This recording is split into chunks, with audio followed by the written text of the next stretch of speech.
వసంతవల్లరికి స్వాగతం. ఈనాటి వసంతవల్లరిలో సుప్రసిద్ధ కథా రచయిత్రి శ్రీమతి అత్తలూరి విజయలక్ష్మి గారు రచించిన కథ ప్రశ్న వింటారు.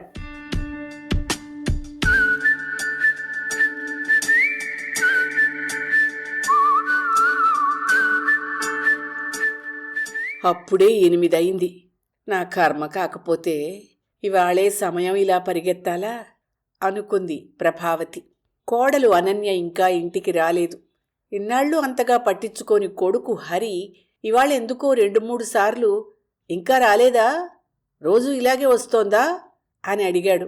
ఇవాళ హరి త్వరగా వచ్చాడు. అందుకే ప్రభావతికి దడగా ఉంది.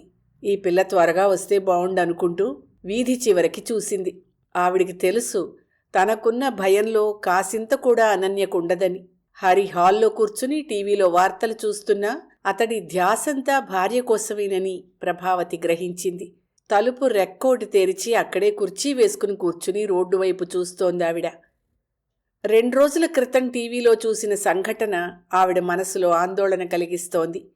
స్నేహితులుగా ఉంటూనే రాత్రిపూట పార్టీ నుంచి వస్తూ లిఫ్ట్ ఇస్తామంటూ ఓ మహిళ పట్ల కొందరు మగాళ్లు పశువుల్లా ప్రవర్తించిన ఘటన అది. అప్పటిదాకా వర్షం కురిసి ఆగిందేమో, చల్లగాలి వీస్తోంది.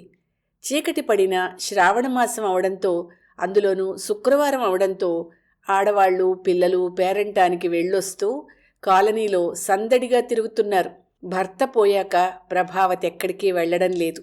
కానీ ఇది వరకు శ్రావణమాసంలో మంగళవారం శుక్రవారం ఎవరో ఒకరింటికి పేరంటానికి వెళ్ళొస్తూ కబుర్లు చెప్పుకుంటూ కాలనీలో సందడిగానే తిరిగేది. కోడలొచ్చాక నోములు చేయించి 4 పేరంటాళ్లని పిలిచి వాయినాలిప్పిస్తే సరదాగా ఉంటుందని ఆశపడింది. ఆదిలోనే హంసపాదన్నట్టు కాపురానికి రాగానే కోడలి వేషధారణతో ప్రభావతికి మతిపోయింది. మెడలో మంగళసూత్రాలు బీరువాలో దాచేసి మ్యాచింగ్ అంటూ చీర రంగుకి సరిపడే పూసల దండోటి వేసుకుని ఆఫీస్కి బయలుదేరిన కొత్త కోడల్ని చూసి విస్తుపోతూ అడిగింది, మంగళసూత్రం ఏదమ్మా అని. ఉందిలేండి, దాచిపెట్టాను లోపల అంది నిర్లక్ష్యంగా అనన్య.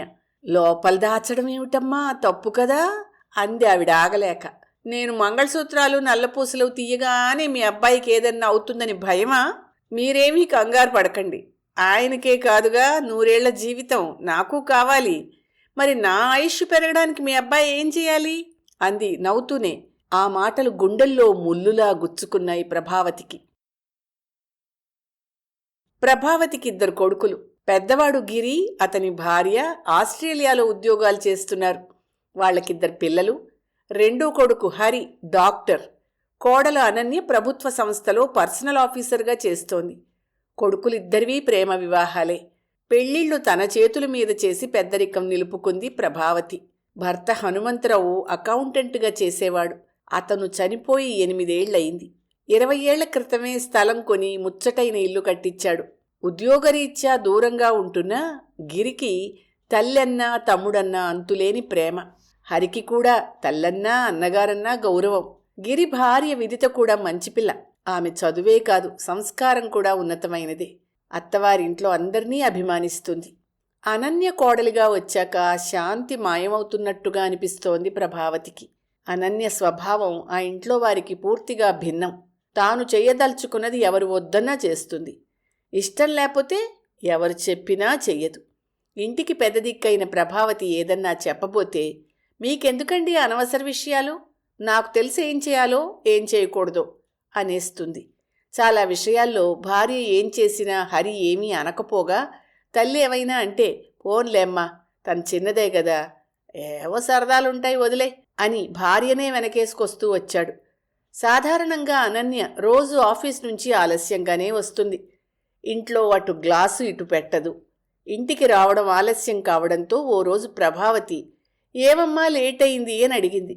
అవుతుందండి, ఓసారి బయటికి వెళ్ళాక టైం మన చేతిలో ఉంటుందా చెప్పండి. అయినా ఆఫీస్ కాగానే ఇంటికొచ్చి ఏం చేయమంటారు? కాసేపు స్నేహితులతో గడిపే హక్కు లేదా అనేసరికి ఆవిడ తెల్లబోయింది. అదేమిటమ్మా, ఆడపిల్లవు అలా వెళ్ళడం ఏమిటి అని అడిగితే గయ్యమని లేచిన అనన్య, ఆడపిల్లవు అది చేయకూడదు ఇది చేయకూడదని ఇంకోసారి అనకండి, నాకు చిర్రెత్తుకొస్తుంది. ఆడపిల్ల మనిషి కాదా? మీ అబ్బాయి బార్కి వెళ్ళొచ్చు కానీ నేను రెస్టారెంట్కి వెళ్ళకూడదా? దాంతో ఆవిడికి ఏం సమాధానం చెప్పాలో తెలియలేదు. చాలా తక్కువగా హరి పార్టీలకు వెళ్తాడు. వెళ్ళినా సభ్యత కోసం ఒకే పెగ్గు తాగుతాడు. అలాంటి హరి గురించి ఇలా అంటుంటే బాధగా అనిపించింది ఆవిడికి. నా స్వేచ్ఛని ప్రశ్నించేవాళ్లంటే నాకు మంట. ఇంకోసారి నా స్వవిషయాల్లో కలగజేసుకోకండి అంటూ అల్టిమేటం ఇచ్చింది. కనీసం తన వయసుకైనా గౌరవం ఇవ్వని కోడలి స్వభావంతో ఆవిడికి దిగులు పట్టుకుంది. ఆదివారం వస్తే చాలు, వీకెండ్ ఎంజాయ్ చేయాలి, బయట భోంచేసి సినిమాకో లేదంటే ఏదన్నా ఔటింగ్కేనా వెళ్దాం అంటుంది. హరికి హాస్పిటల్లో ఏదన్నా పనుండి ఇవాళొద్దు ఇంకోసారి వెడదాం అని అనకూడదు. నువ్వు వెళ్ళు, నాకు పనుంది అనాలి. అలా అనకపోతే అదో రభస. అలాంటప్పుడు ఒక్కతే వెళ్ళిపోతుంది, అది పగలైనా రాత్రైనా సరే. అసలే రోజులు బాగోలేవు. ఆడపిల్ల అర్ధరాత్రి అపరాత్రి తిరగడం ఏమిట్రా? వణికిపోతూ అంటుంటుంది ప్రభావతి కొడుకుతో. తనకి లేని భయం నీకెందుకమ్మా? తను చాలా ధైర్యస్తురాలు. నీ మానాన నువ్వు భోంచేసి పెందలాడే పడుకో, ఆరోగ్యం పాడు చేసుకోకు అంటాడు హరి. ఆడపిల్ల పొద్దుపోయేదాకా ఇంటికి రాకపోతే ప్రశాంతంగా పడుకోగలదా? అనన్య నెలకు 4-5 సార్లు షాపింగ్కి వెళ్తూ ఒకటో రెండో చీరలు కొంటుంది. అయినా ఎవ్వరూ అడగకూడదు. ఒకసారి సరదాకి అడిగాడు హరి, ఏంటనన్య నీ జీతం మొత్తం చీరలు కొనేస్తావా ఏ అని. నా జీతం నా ఇష్టం వచ్చినట్టు ఖర్చు పెట్టుకునే హక్కు లేదా? ప్రతిదీ నీకు చెప్పి చెయ్యాలా? నిన్ను అడుగుతున్నానా నీ సంపాదన ఏం చేశావు అని అంటూ ఓ రోజు ఆమె కడిగి పారేసేసరికి హరికి కన్నీళ్ళొక్కటే తరువాయి. ఆ రాత్రి హరి హాల్లో టీవీ చూస్తూ తెల్లవార్లు గడిపిన అనన్య గదిలోంచి బయటికి రాలేదు. సారీ చెప్పి సంధి ప్రయత్నాలు చేయలేదు. అయినా మర్నాటి నుంచి హరి మామూలుగానే ఉన్నాడు. ఇదంతా చూస్తుంటే ప్రభావతికి భయమేస్తూ ఉంటుంది. నాకెందుకులే అని ఊరుకున్నా పెద్దరికం మాత్రం చెప్పకపోవడం నీ బాధ్యత రాహిత్యం అని హెచ్చరిస్తున్నట్టు అనిపిస్తుంది. స్వేచ్ఛ ముదిరితే విచ్చలవిడితనం అవుతుందన్న వాస్తవం అనన్య విషయంలో జరుగుతోంది. హరిలో సహనం చచ్చిపోతోంది. వారానికి 4 సార్లు పార్టీలు గెట్ టుగెదర్లు అంటూ అనన్య ఇంటికి ఆలస్యంగా వస్తోంది. ఆలస్యంగా వచ్చినప్పుడల్లా ఎవరో ఒకరు బైక్ మీదో కారులోనో దింపడం, అది చుట్టుపక్కల వాళ్ళు గమనించడం ప్రభావతికి ఇబ్బందిగా అనిపిస్తోంది. పొద్దుపోయాక పరాయి మగాడితో బండి మీద రావడం మర్యాద కాదమ్మా, మనం మధ్యతరగతి వాళ్ళం, ఎటొచ్చి ఎటుపోయినా మనకే నష్టం అంది. బండెక్కగానే వాడితో లేచిపోతున్నట్టా? స్నేహానికి ఆడామగా ఏమిటండి? కాలంతో పాటు మీరు మారకపోయినా మమ్మల్ని వెనక్కి లాక్కండి అంటూ అత్తగారిని ఎడాపెడా దులిపేసింది. అయినా ఆ విషయం ప్రభావతి హరికి చెప్పలేకపోయింది. అనన్యే తను చేసింది ఘనకార్యం అన్నట్టుగా చెప్పేయడంతో మొదటిసారిగా భార్యపై పిచ్చి కోపం వచ్చింది హరికి. సీరియస్గా అడిగాడు, మా అమ్మని అంత మాట అనే ముందు నీకు కొంచెం కూడా బుద్ధి పనిచేయలేదా అని. నాకు బుద్ధి పనిచేయలేదా అని అడుగుతున్నావా? నా మీద నీకు నమ్మకం లేదా? నువ్వెప్పుడు నీతో పనిచేసే లేడీ డాక్టర్స్కో నర్సెస్కో లిఫ్ట్ ఇవ్వలేదా? నేనెవరితో బండి మీద వెళ్తే వాళ్ళతో నాకు అఫేర్ ఉన్నట్టేనా? రెచ్చిపోతూ అడిగింది. నమ్మకం లేదా అని బాధపడే ముందు మనం నమ్మకం కలిగేలా ప్రవర్తిస్తున్నావా అని ఆలోచించుకోవాలి. మన నమ్మకాలు కాదు ఇక్కడ ముఖ్యం. చుట్టుపక్కల వాళ్ళ గురించి ఆలోచించాలి. సమాజానికి దూరంగా బతకడం లేదు కదా. ఇంటి పెద్ద అత్తగారైన ఆవిడ్ని గౌరవించడం నేర్చుకో. స్వేచ్ఛని నియంత్రించడం నా ఉద్దేశం కాదు, అర్థం చేసుకుంటావని చెప్తున్నాను అన్నాడు. మీ అమ్మని ఒక్క మాట అన్నందుకు నాకు ఇన్ని సూక్తులు చెప్తున్నావంటే నీకు నా మీద కన్నా మీ అమ్మ సిద్ధాంతాల మీద గౌరవం అన్నమాట. నా మీద నమ్మకం లేని భర్తతో నేనెందుకు కలిసి బతకాలి? తీవ్రంగా అంది. అనన్య అంతలేసి మాటలు అనడంతో హరి ప్రభావతి నిర్ఘాంతపోయారు. ఆ రాత్రి కూడా మౌనంగా హాల్లో పడుకున్నాడే కాని ఏమీ మాట్లాడలేదు హరి. ఆ రోజు నుంచి ఇదంతా దేనికి దారితీస్తుందో, వీళ్ల సంసారం ఏమవుతుందో అని భయపడుతోంది ప్రభావతి. అనన్య ధోరణిలో ఇంకా మార్పు రాకపోగా ఇవాళ 9 అవుతున్నా ఇంటికి రాలేదు. శుక్రవారం వరలక్ష్మీ పూజ అని నలుగురు పేరంటానికి కోడల్ని పంపమని చెప్పి వెళ్ళినా ఈ పిల్లకి ఏమీ పట్టదు అనుకుంది ప్రభావతి నిట్టూరుస్తూ. ప్రభావతి పెళ్లి కాకముందు కొంతకాలం టీచర్గా ఉద్యోగం చేసింది. కానీ సంప్రదాయాలను అత్తమామలను గౌరవించింది. భర్త కాళ్లు కడిగిన ఎత్తిని చల్లుకోకపోయినా కష్టసుఖాలు పంచుకునే స్నేహితుడిగా ప్రేమించింది. చుట్టుపక్కల వాళ్లతో స్నేహబంధాలు కలుపుకోవడానికి నోములు వ్రతాలు చేసింది. ఇప్పట్లా అప్పట్లో పుట్టినరోజని, పెళ్లి రోజని, ఇంకో రోజని పార్టీలు చేసుకునేవారు కాదు.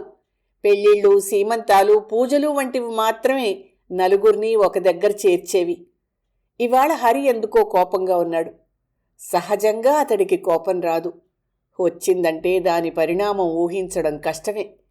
ఏదో జరుగుతుందని ఆందోళన చెందడం కన్నా మౌనంగా ఉండడమే ఉత్తమమని ఆలోచిస్తూ ప్రభావతి తన గదిలోకి వెళ్ళిపోయి మంచంపై వాలింది.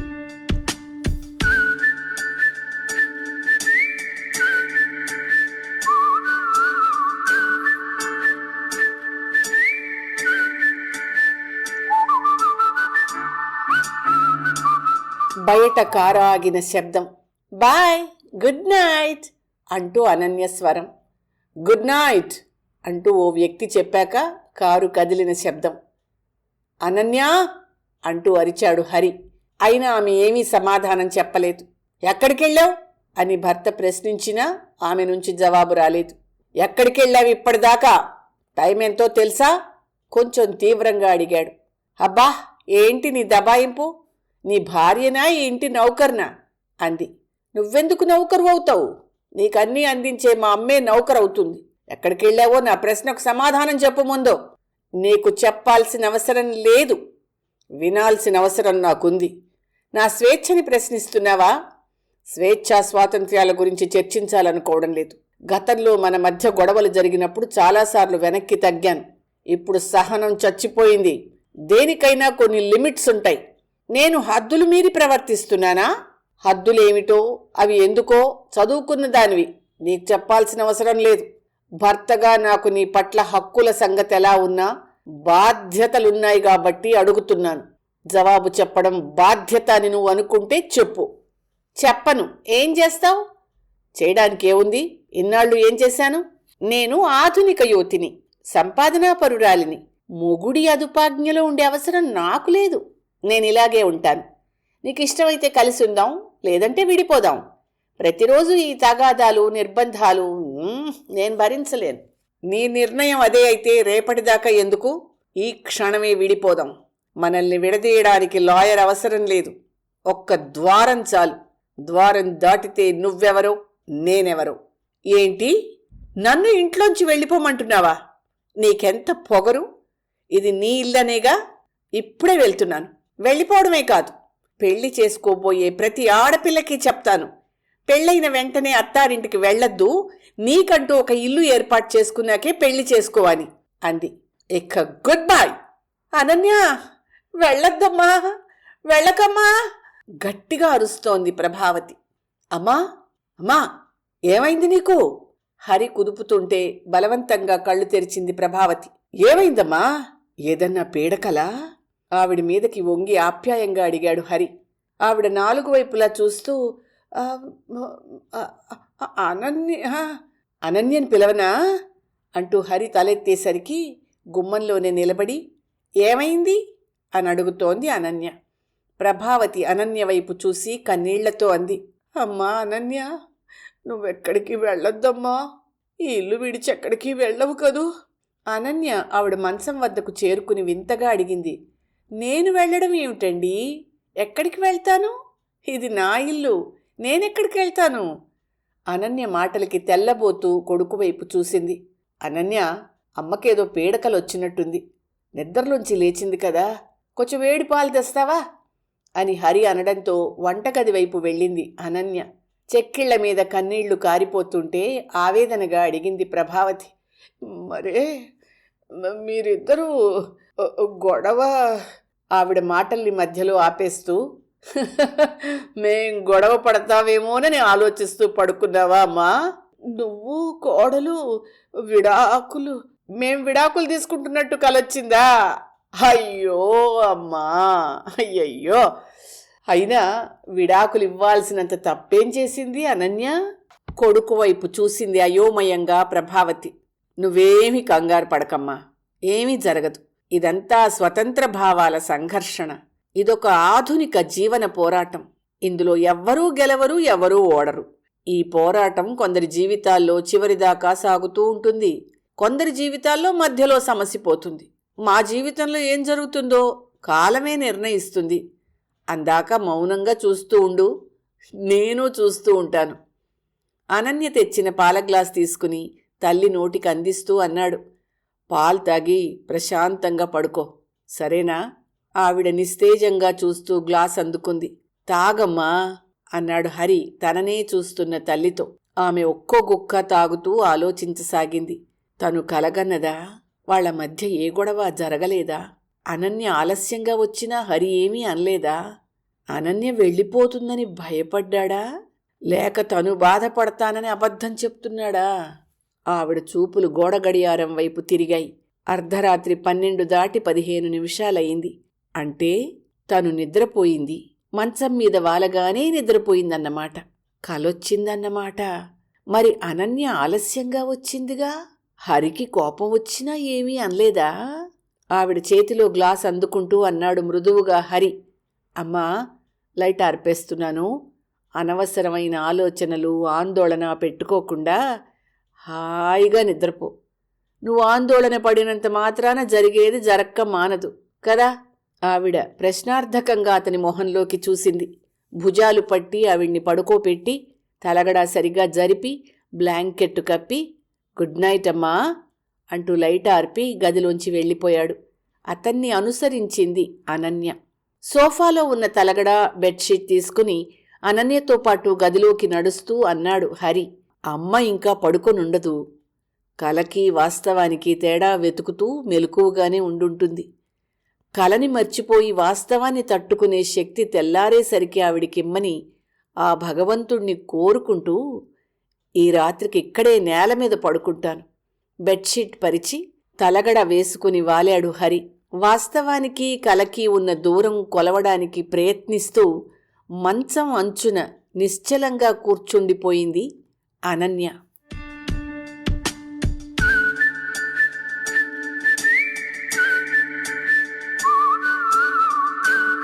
వసంతవల్లరిలో సుప్రసిద్ధ కథా రచయిత్రి శ్రీమతి అత్తలూరి విజయలక్ష్మి గారు రచించిన కథ ప్రశ్న విన్నారు. మిత్రులంతా కథ శ్రద్ధగా వినే ఉంటారు. అయితే ఈ కథలో హీరో హరి ఉద్యోగమేమిటో చెప్తారా? మీ సమాధానాన్ని కామెంట్ బాక్స్లో తెలియచేయండి. వసంతవల్లరిలో ఇవాల్టి కార్యక్రమం మీకు నచ్చిందని ఆశిస్తున్నాను. అందుకే లైక్ చేసి మీ మిత్రులకు, బంధువులకు లింక్ను షేర్ చేసి మీ అమూల్యమైన అభిప్రాయాన్ని నాకు కామెంట్ బాక్స్లో తెలియచేయమని, వసంతవల్లరికి సబ్స్క్రైబ్ చేయమని విన్నవించుకుంటూ మీ వసంతలక్ష్మి అయ్యగారికి సెలవ. మరి థ్యాంక్ యూ. వసంతవల్లరి మిత్రులు, శ్రేయోభిలాషులు, వీక్షకులు, శ్రోతలు అందరికీ ఒక విజ్ఞప్తి. గతంలో లాగానే ఎప్పటికప్పుడు నా కథలను విని స్పందన తెలియచేయమని కోరుతూ, నేను చదివిన కథ మీకు బాగా నచ్చినట్టయితే తప్పకుండా హైప్ ఆప్షన్ నొక్కి నన్ను ప్రోత్సహిస్తారు కదూ.